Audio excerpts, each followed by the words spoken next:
de pluie pour le reste de la semaine. Alors aujourd'hui, on est à la pulperie de Chicoutimi, un endroit où il y a toutes sortes d'activités à faire, un musée régional, des expositions d'art.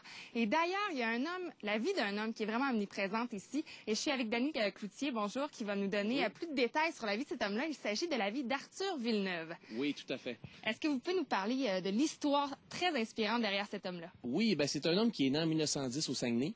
Puis ce qui est important de dire, c'est qu'à la base, c'était un barbier. C'était pas un peintre. Il a eu une vocation tardive de devenir peintre. Il y a eu comme une révélation un jour. Il s'est dit, je vais devenir peintre, mais pas d'une manière ordinaire, normale. Pas, je vais peindre une toile ou n'importe quoi. Il s'est dit, je vais peindre mes murs de maison. Il a commencé comme ça. Une façon artistique. Une façon artistique. Là, on peut le classer comme un peintre naïf.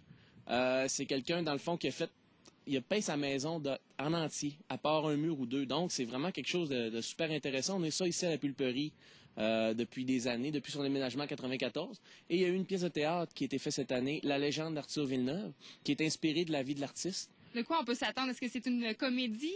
Oui, c'est une comédie. Il y a de la comédie, c'est touchant aussi. Ça raconte des parties de la vie importantes de ce peintre qui est connu internationalement. Et puis, il y a beaucoup de personnages attachants, colorés. Les gens l'ont beaucoup aimé. C'est présenté depuis le 5 juillet. C'est quelque chose de super intéressant. C'est ça. Alors, c'est jusqu'au 24 août. Exactement. Et pour les gens que ça intéresse, ça va être présenté tous les mardis et mercredis soirs à 8h30. Alors, on vous invite à venir voir ça. Merci beaucoup. Merci. Alors Bruno, quelques nouvelles de hockey en plein mois de juillet pour commencer. Je sais que les gens aiment ça. On s'ennuie du hockey l'été comme ça quand